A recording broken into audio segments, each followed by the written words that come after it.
Shalom, his brother Zakaria from the Israelite Report podcast and the IsraeliteTimes.com. I want to say all praises due to Yahweh Ba'Shem Yahweh Shai. Peace and blessings to all the brothers that are spread across the four corners of the earth, pushing the truth and sincerity. I want to get into this article. It's an old article, and matter of fact, this what makes it so significant is that it is an old article from 2015, November of 2015, and it's coming from Cargill.com, and it's supposed to be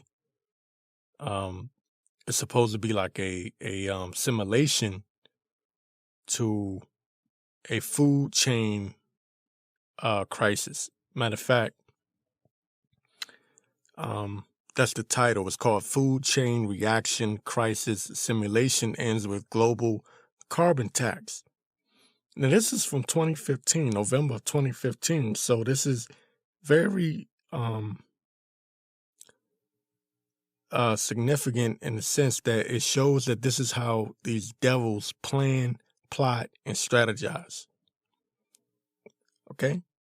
They plan, plot, and strategize. Your enemies, while you're sleeping, while you're BSing around, your enemies are planning, plotting, and strategizing. Okay? They have taken a crafty counsel, as the scriptures say, starting with the nation of Edom. Okay? So this article here, getting into it, says here, food chain reaction crisis simulation ends with global carbon tax. So they did a simulation as to what would happen in a food chain crisis. Now, that's current, right? What are we seeing today? We're seeing these food plants get burned down, destroyed in the middle of the night. Fox News, Tucker Carlson reported on it, but you're not really seeing it in mainstream media, right? So they're blaming the food chain crisis that we're seeing and going to see because it really hadn't hit hard yet. You're seeing it, but you ain't really seen it yet. And what's this guy, Biden, Sleepy Joe, he said that food shortage is going to be real. Okay? So he told you already what's coming. He said it's real and it's going to be real. Again, this is from Cargill.com. I encourage brothers to go read it for yourself. It says here, I'll read a little bit of it. It says, climate, hunger, civil unrest, and spiking food prices came together at the food chain reaction game in Washington, D.C. this week. Cooperation mostly won the day. Cooperation mostly won the day. So they had a civil unrest, climate hunger simulation, a game that they played, playing out the scenario of what it would be like in a food chain crisis, right? In other words, famine. It says here, and this is on November the 12th, 2015, it says, on Monday and Tuesday, 65 international policy makers, academics, business, and thought leaders gathered at the World Wildlife Fund's headquarters in Washington, D.C. to game out how the world would respond to a future food crisis. The game took the players from the year 2020 to 2030. Now, you hear that, right? The game took the players from the year 2020 to 2030. But keep in mind, this was conducted in November of 2015. Let that sink in.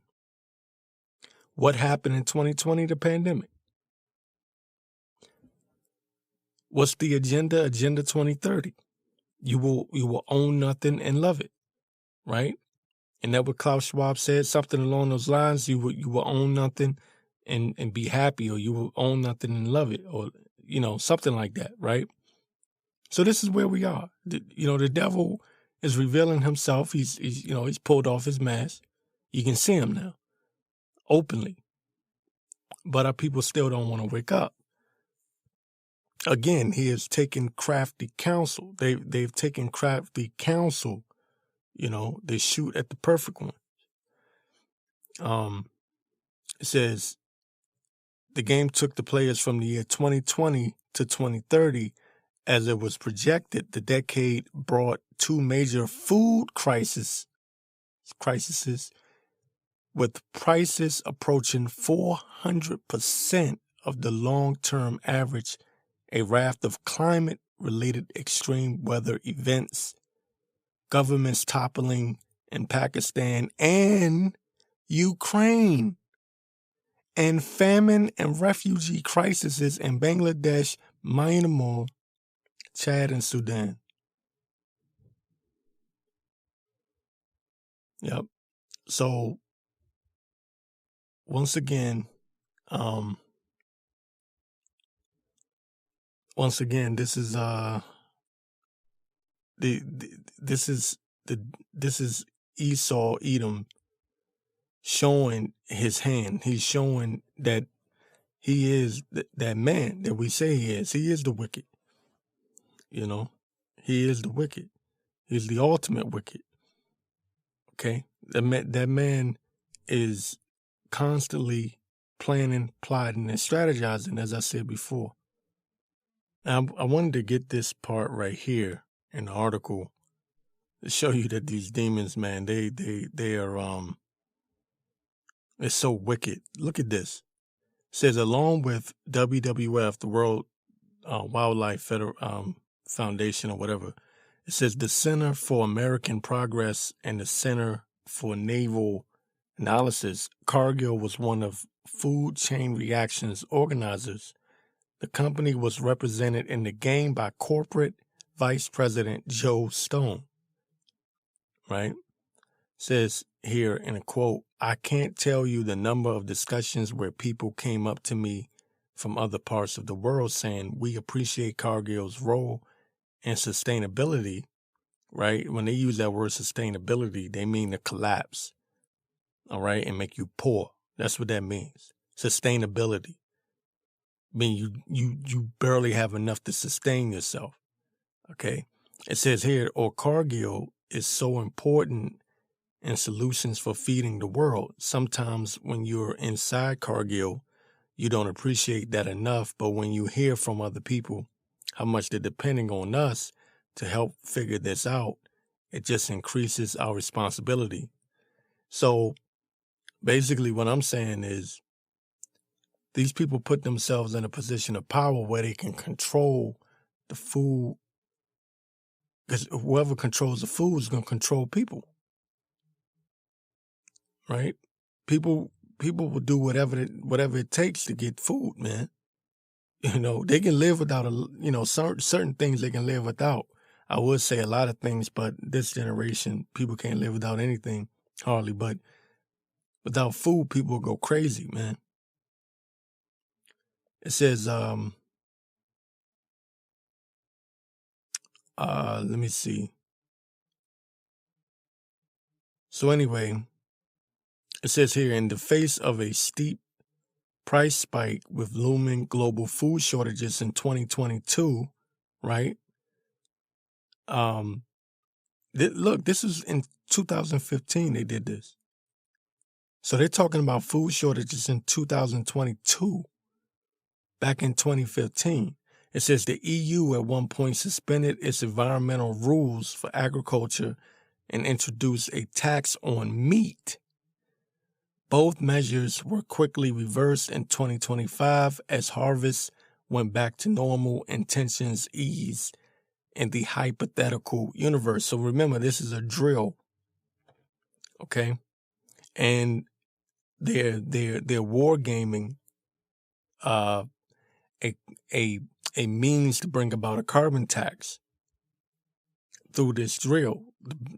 Famine, food shortages, to bring about a carbon tax. And right now, they're doing something along the lines of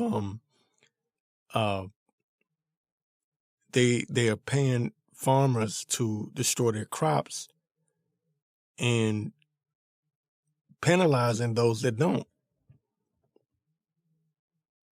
All right, because again, they're introducing this beyond meat, this mystery meat that nobody knows what the hell they're eating.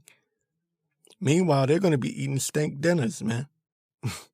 The same thing with gas and, fuel. They, the climate, but yet they fly around in private jets. I'm going to get this scripture. This is Psalms 107, started the 31st verse. It says, "Oh, that man would praise the Lord for his goodness and for his wonderful works to the children of men. Let them exalt him also in the congregation of the people and praise him in the assembly of the elders. He turneth rivers into a wilderness and the water springs into dry ground." That's what people don't understand and realize, man, that, yeah, Esau and the elites, the wicked elites are doing this, but ultimately this is the Lord, man, because he's using them on the left-hand side, That's why I say, call us foolish, call us whatever you want to call us, but see, we're trying to get right with the Lord, man. We're trying to get our spirits set on being in good favor with Yahweh B'Shem Yahweh Shai, so that when that day come, we can be delivered. Man, this is very critical time we're living in. People don't understand how critical this devil is getting ready to push through with major force. We're talking about these people were game planning civil unrest, worldwide famine. Okay, this is what they're purposely orchestrating this, and people are still walking around laughing and mocking the men of the Lord. Even to this day, even with all of this happening. And you know what? A lot of jakes don't even realize what's happening because the mainstream media, they're not telling you about the food plants being attacked. Matter of fact, there was just a news report saying that Russia is going to attack food plants, that there's going to be a cyber attack on food plants. So they're going to blame Russia. All right? But they're telling you, even in that, even though we know they're lying, even in that, take out what Esau is saying. He's saying that there's going to be an attack on food plants. There's an attack on food plants right now. There were like 24 cases of food plants, different food plants throughout the country being destroyed, catching on fire, planes running into them, explosions. They're purposely doing this. And who's buying up the farmland? This guy, Bill Gates. This guy, Bill Gates, is buying up all the farmland. That happened during the pandemic. Nobody was paying attention. This is why you got to be on watch. Watch and pray. You got to watch and pray. Let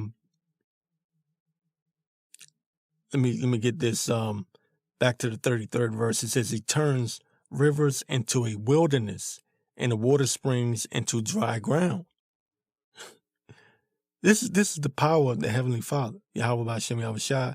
This is the power that he has. It says, "A fruitful land into bareness for the wickedness of them that dwell therein." Now you going to tell me this place ain't wicked? You going to tell me this place ain't wicked? Why you think all of this is happening? The Lord is going to purge this place, man. The Lord is going to purge this place. He turneth the wilderness into a standing water and dry ground into water springs. Right? He can flip it either way. When the righteous are back in control, what does it say? I forget the exact verse, but when the righteous are in authority, the people rejoice. I believe that's how it goes. If I'm wrong, correct me. Right? It says, and there he maketh the hungry to dwell, that they may prepare a city for habitation, and sow the fields and plant vineyards, which may yield fruits of increase. So he could do it either way. And that's what brothers got to understand, is that in these terrible times, we got to lean on Yahweh B'Shem Yahushua. We got to have faith. Can you imagine being in a famine, in the middle of a real food crisis, famine, and you don't have faith in Yahweh B'Shem Yahushua? Doesn't the scripture say the righteous shall scarcely make it? So imagine, but I always quote the scripture, woe unto them that go down to Egypt for help. But imagine the people that have faith in nothing but America, nothing but Babylon, right? Nothing but Babylon. That's all they believe in. They believe Esau is their king, and the Edomites are going to rule forever. Psalms 49:11, the inward thought is that the houses shall continue forever.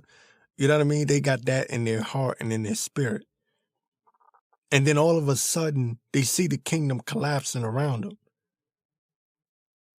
Can you imagine how their heart is going to faint, how it's going to fail them? They have no faith in Yahweh B'Shem Yahushua. We're catching hell. And we have faith. Imagine the people that don't have faith, and then all of a sudden, the kingdom starts collapsing around them. Right? Man, these people can be jumping off of bridges, man, jumping out of windows. It's going to get more turned up and more lit. You know what I mean? The people already bugged out as it is. They've got all kind of medicine in them. They're taking all kind of medication, bugging their brains out. People getting experimented on and don't even know it. I walk the streets of D.C., man, I see people just bug the hell out. Even the so-called normal people bug the hell out, man. They bugged out of their damn mind. It says here, let me get back to the scripture again. This is Psalms 107, and 38th verse here. It says, he blesseth them also, so that they are multiplied greatly, and suffereth not their cattle to decrease. Again, they are diminished and brought low through oppression, affliction, and sorrow. He poureth contempt upon princes, and causes them to wander in the wilderness, where there is no way. Yet setteth the poor on high from affliction, and maketh him families like a flock. The righteous shall see it and rejoice, and all iniquity shall stop her mouth. Whoso is wise and will observe these things, even they shall understand the loving kindness of the Lord. And that's what we are hoping for. We're hoping to get his love and kindness and his mercy. Okay? Because he starts off by saying he can make your land dry. You know what I mean? He can decrease your crops and everything else, man. He can destroy it all. Right? And what does it say? 33rd verse, he turneth rivers into a wilderness, and the water springs into dry ground. Okay? So he can do that. Or he can make you, he can make it so that you increase. Okay. So we want to be on the side of his love and kindness. We don't want to be, we don't want to receive the wrath. We don't want to piss the Most High off and receive his wrath, man. We don't want to drink of that cup. You know what I mean? We don't want to drink of that cup, man, on the left-hand side. We want to drink of the cup on the right-hand side of righteousness, and kindness and mercy. We want to be in a place where the Lord look down on us and say, I have mercy on him. I have mercy on him. The angels come down and the death angel come down and pass by you. You want to be there. You don't want to be caught up in this wickedness, man. Woe unto them that go down to Egypt for help, especially in these days. But you know, niggas is still thinking this place is going to continue. They think this thing is just going to go on forever and never and never and never, and there's going to be no end.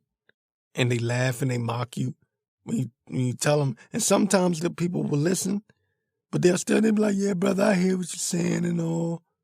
You know, that's why only the elect, it's only for the elect, man, at the end of the day. So even though they have it in their heart that this place is going to continue forever, and they don't believe that this place is going to go down, Jeremiah 22:13, right, tells you why this place has to go down. It says, woe unto him that buildeth his house by unrighteousness, and his chambers by wrong, that uses his neighbor's service without wages, and giveth him not for his work. All right. Now, how was this place built, man? It was built on the back of the slaves, man. The children of the Lord, the children of the children of Israel, right? And we went off, and we sinned against the Heavenly Father, and He allowed Esau to break us down, man, and destroy us as a people, right? To bring us down to a low state. But He built this place on the back of the slaves, man. And they give you that history. Matter of fact, that's the only history that they give you. They don't tell you that you're the children of Israel. Whenever they give you so-called black history, what do they start with? Slavery. They start with slavery. Martin Luther King, Jim Crow, they give you that. Right? You think they ever going to stand up there and say, you are the real children of Israel? Hell no. The scriptures say, woe unto him that buildeth his house by unrighteousness. All right? And his chambers by wrong, that useth his neighbor's service without wages, and giveth him not for his work. Esau never repaid us, man. All right? He never repaid us. And you know, blood is on his hands, because they might say, oh, well, you know, that was a long time ago, and that was back when, it was a different time. And yeah, but you are your fathers, man. They don't believe in reincarnation. The elites do, but these low-level Edomites, they don't believe in it. All right? They don't believe in it. Second Ezra say, for Esau is the end of the world, and Jacob is the beginning of it that followeth. All right. Isaiah 14:21 says, prepare slaughter for the children for the iniquities of their fathers. Prepare slaughter for the children for the iniquities of their fathers. And that's something they're gonna have to deal with. They don't want to. Some Edomites have it on their consciences. They know, and I've actually heard some in alternative media actually say that this place is Babylon. I've actually heard it from a few Edomites that have actually said that America is Babylon, and they know that they got blood on their hands. But most, on average, they don't consider. They don't consider. You know, let me get let's see, is it Ezekiel? I think it's Ezekiel 35. I think Ezekiel 35 and yeah. It says, Ezekiel 35:1 says, moreover, the word of the Lord came unto me, saying, Son of man, set thy face against Mount Seir, and prophesy against it.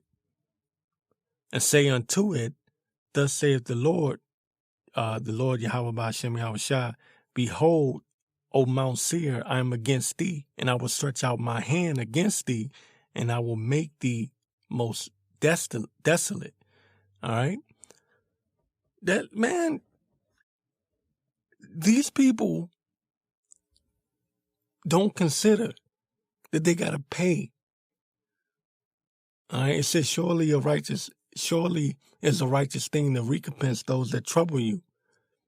All right. Scriptures say that.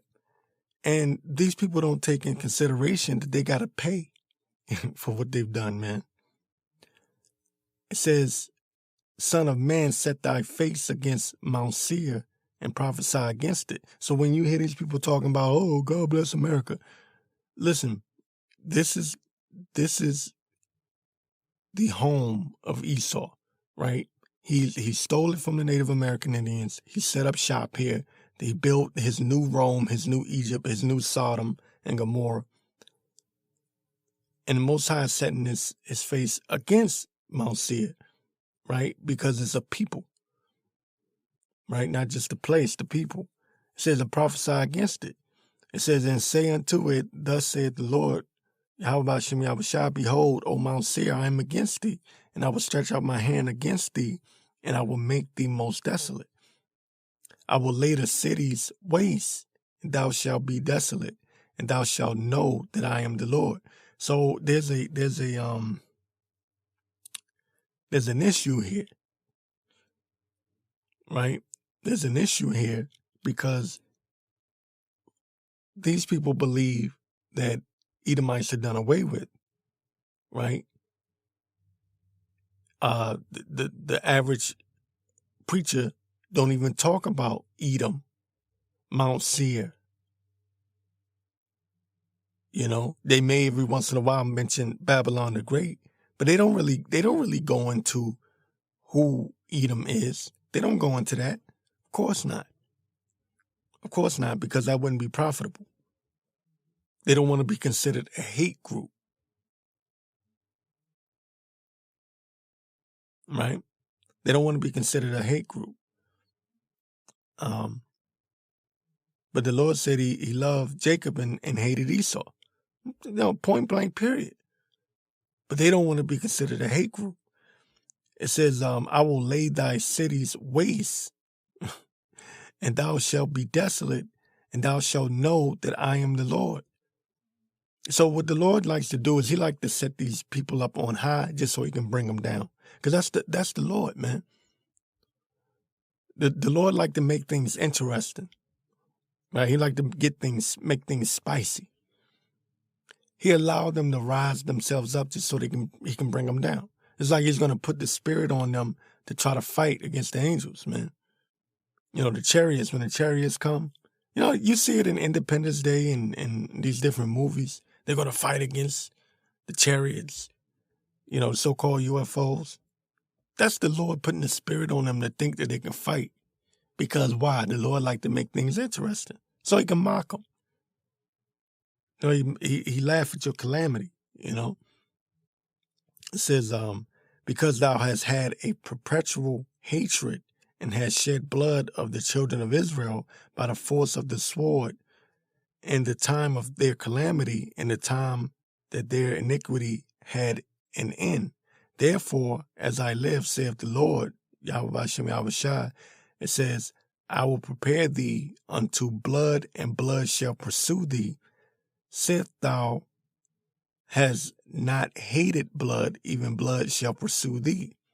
Thus will I make Mount Seir most desolate, and cut off from it him that passeth out, and him that returneth. All right? Lord, there's going to be a lot of blood, man. It's going to be a lot of anguish. There's going to be a lot of crying. You know, that's what's coming. It says, and I will fill his mountains with his slain men.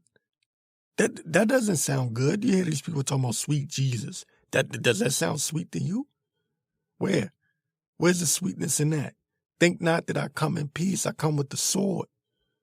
Right? What's so peaceful about this? It says, and I will fill his mountains with slain men, meaning they're going to die.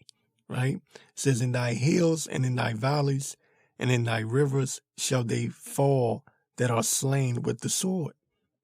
Man, it's going to be a lot of dying. All right, starvation, war, pestilence, different diseases, because Esau don't care, man. Esau kill off his own people. And that's what a lot of these Edomites, these low-level Edomites, that's why they're pissed off. They're not pissed off because of what's happening. If it was just happening to Jake, they wouldn't care. They're only upset because it's happening to them. They found out that the wicked elites hate them also. They're just casualties of war. They don't care nothing about them. The poor white trash, they don't care nothing about them. Right? It says, I will make them perpetual desolations, and thy cities shall not return, and ye shall know that I am the Lord. Man, listen, what pork chop pastor in the Christian church is reading Ezekiel 35? Where? How can you read this and think the Lord is all loving and all peaceful? How can that be possible? How could you read this and not know that the Lord is vengeful? He even said, "Vengeance is mine," said the Lord. How can you read this and get it in your mind and even come up with this concept of a sweet Jesus that's just floating around on a damn cloud, with little baby angels, you know what I mean, with wings and shit? How could you even come up with that stupid ass concept? When you read Ezekiel 35, the Lord is talking about destroying Mount Seir, slaying men, killing them with the sword, and just utterly destroying these people. It says, look, and I will fill his mountains with his slain men. He said he's going to fill the mountains, and in the hills, and in thy valleys, and in all the rivers shall they fall that are slain with the sword. He says he's going to do it. Not even Satan, because Satan is just under the Lord's authority on the left-hand side, right? It says, I will make thee perpetual desolations, and thy cities shall not return, and ye shall know that I am the Lord, because thou said, these two nations and these two countries shall be mine, and we will possess it, whereas the Lord was there. Therefore, as I live, saith the Lord power, says, I will even do according to thine anger and according to thine envy, which thou hast used out of hatred against them, and I will make myself known among them when I have judged thee. Right? Like I said, that's how the Lord does, man. That's how the Lord roll. That's how the Most High roll, man. He like to make things interesting and spicy. All right? It says, and thou shalt know that I am the Lord, and that I have heard all thy blasphemies which thou hast spoken against the mountains of Israel, saying, they are laid desolate, they are given us to consume. So they took advantage of us, and see, this is this is the Lord, man. This is how he rolled. The Lord punished us for going off, for being wicked, right? For blaspheming, for just being wicked, right? For being wicked and going against his word. Then he set up Esau to rule over top of us. But then he's going to get Esau in the end. You see how the Lord is, man? Why would you come against a power like that? He can destroy your nation, rebuild it up, and then destroy it again. Because that's what he did with the nation of Edom. He brought them down for a long time, and then he brought them back up. He allowed them to rise back up over top of us.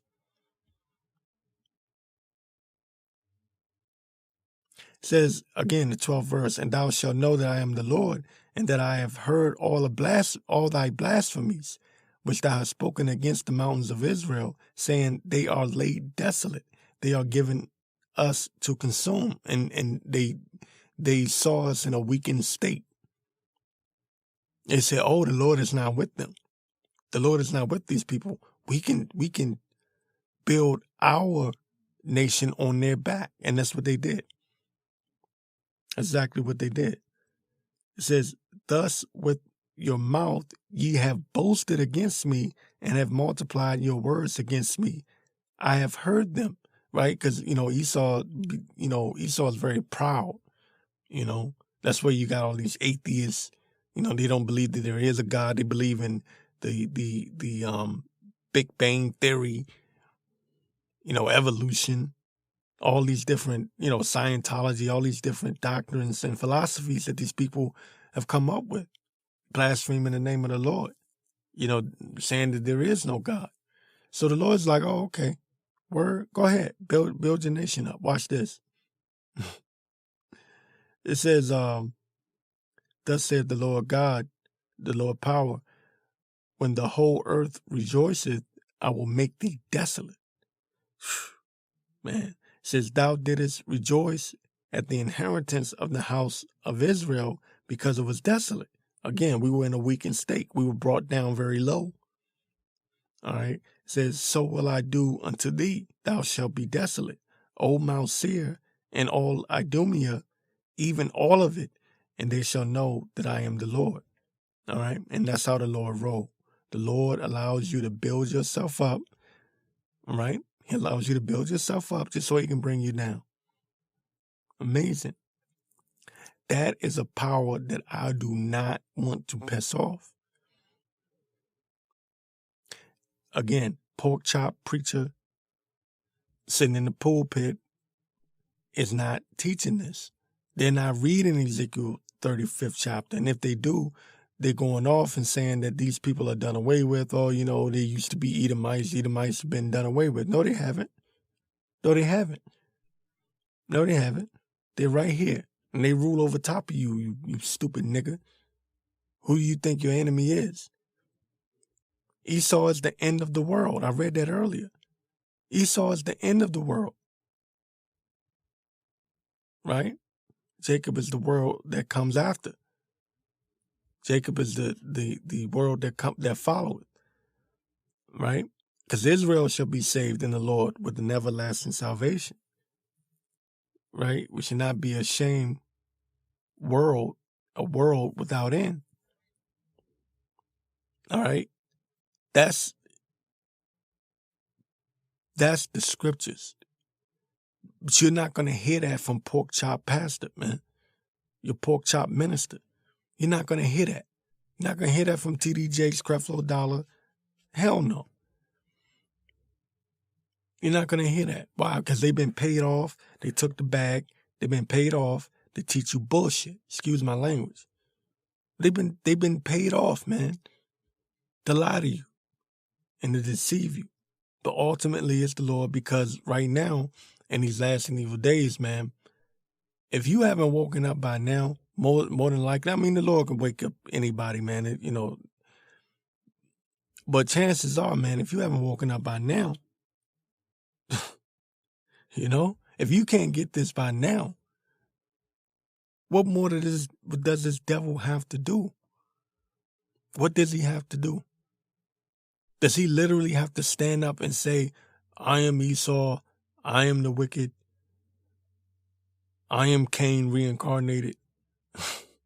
What does he have to do? What does he have to do? But that shows you the spirit, man. That's spiritual, because anybody in their right mind would look at this devil and say there's no way in hell he could be the righteous. There's no way in hell that these people over there in the land of Israel today could be the real. They can't be the real Israelites. You look at them, they having sodomite parades. It's a whole lot of sodomy going over there, man. All these wars that they involved with over there, all the battles that they have going over there. There should be peace in the land when the real children of Israel are there. So it should tell you, that should be enough to tell you that those are not the people. So who are the people? Who fit the curses of Deuteronomy, the 28th chapter? Who's been brought down very low?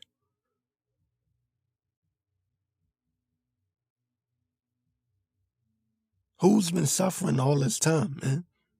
Who does all these nations hate?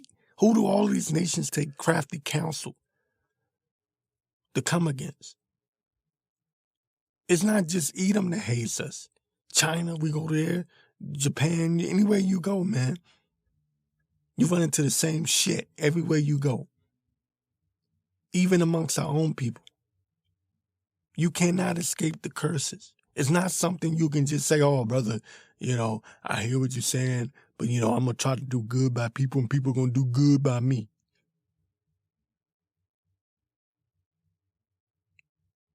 We in this thing, man. We in this thing, whether you like it or not. So you might as well give your heart, which is your mind, over to Yahweh B'Shem Yahweh Shah, man. Now is the time. Time for play is over, dummy. Play is over. America's over. The dream is over. It's dead. Get your heart, your mind in line with understanding that you're going to need Yahweh B'Shem Yahweh Shah when this famine come. Okay? When destruction come, when you see all hell breaking loose in modern day Babylon, when it breaks loose, you're going to need the righteous. Will scarcely make it, man. We're just barely going to make it. You should be holding on to everything you got. You should be holding on, man, for dear life. I pray. You know what I pray? I pray all the time. This is my prayer. I always pray to the Lord, like, please don't remove your spirit from me. Please don't take your spirit away from me. Please let me stay, even, no matter what, let me stay in the spirit. Because if he removed that from you and you end up getting bugged out, man, and going back into this wicked ass society, man, yeah, you'd be doing anything, man.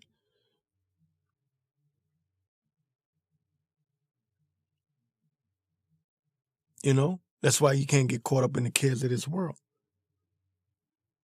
You got to get to a place where you don't give a shit. Okay, I'm just going to say it. You got to get to a point where you don't give a shit about none of this stuff. Friends, family, all right? Co-workers, your woman. You got to get to that point where you don't give a shit about none of this shit. None of this matters to you. Because all hell's about to break loose and you don't want to be caught up in it without faith in Yahweh B'Shem Yahweh Shah. Because that's the only thing that's going to get you through. All right? And with that, brothers, I'm going to say shalom.